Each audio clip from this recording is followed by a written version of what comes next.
Mesdames et messieurs, bonjour. D'abord, comme a dit le directeur, bienvenue à cette conférence de presse que nous organisons à l'occasion de la session inaugurale du Conseil d'administration de l'Université panafricaine que nous allons tenir le 25 juin 2015.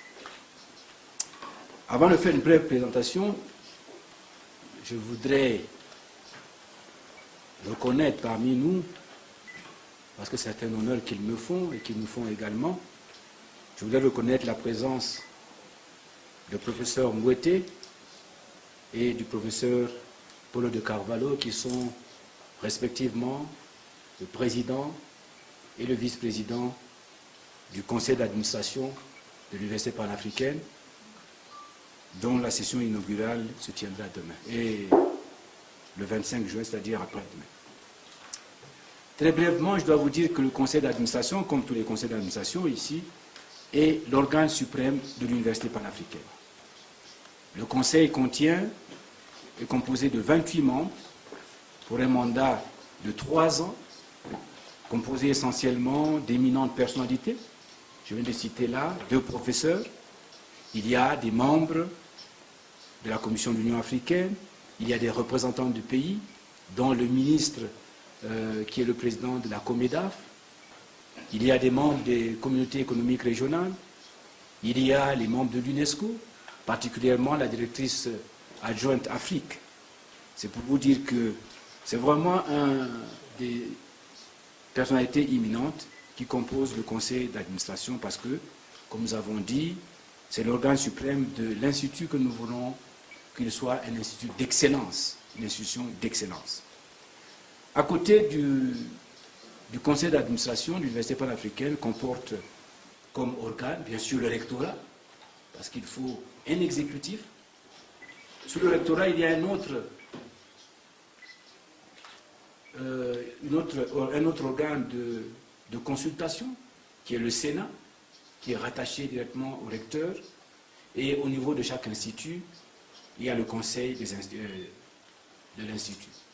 Peut-être qu'il est bon que je rappelle aux uns aux autres que l'Université panafricaine, c'est 5 instituts.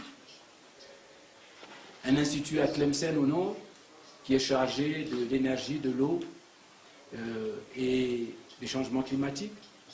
Un institut à Ibadan au Nigeria pour l'Afrique de l'Ouest. Mais en fait, je préfère ne pas dire pour l'Afrique de l'Ouest, il est installé en Afrique de l'Ouest. Donc il est à Ibadan. C'est notre institut des sciences de la vie, y compris donc l'agriculture, mais également la santé humaine. Nous avons un institut à Yaoundé, qui est lui chargé des sciences sociales et de la gouvernance. Nous avons un institut à Nairobi, qui lui est chargé des sciences de l'ingénieur, et nous aurons un institut en Afrique du Sud, qui est chargé des sciences spatiales. Comme vous imaginez, le rôle du conseil d'administration, c'est de veiller essentiellement à la bonne marche de l'Université panafricaine. En ce moment-là, il doit vérifier que les programmes et les stratégies adoptées pour cela sont les bons. Il doit veiller aux moyens, et essentiellement les moyens qui sont les budgets, mais aussi toutes les activités universitaires, académiques, la recherche, l'administration. Et il veille également au choix des partenaires, parce que nous travaillons avec des partenaires, et des centres. Des centres pourquoi? Parce que chaque institut est au centre et au cœur de 10 satellites. Et quand vous comptez 5 fois 10, ça fait 50, plus les 1, ça fait 55.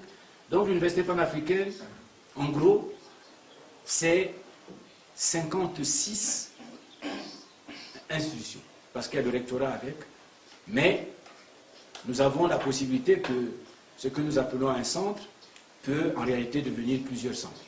Et un institut peut devenir plusieurs universités. Je vous ai présenté donc le professeur Mouete et le professeur Paulo de Carvalho, qui sont le président et le vice-président de ce conseil, qui nous ont fait l'honneur d'être là. Et donc demain, le 25, ça sera la première session. la première session, et vous remarquez que cette session intervient alors que nous avons maintenant 3 ans. Parce qu'effectivement, les premiers, puisque l'année dernière, nous avons remis, la présidente de la commission a remis à Nairobi les premiers diplômes à notre première promotion.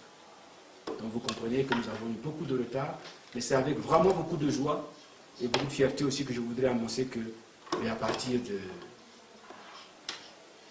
du 25, un des organes les plus importants, sinon, comme j'ai dit, le suprême organe sera mis en place.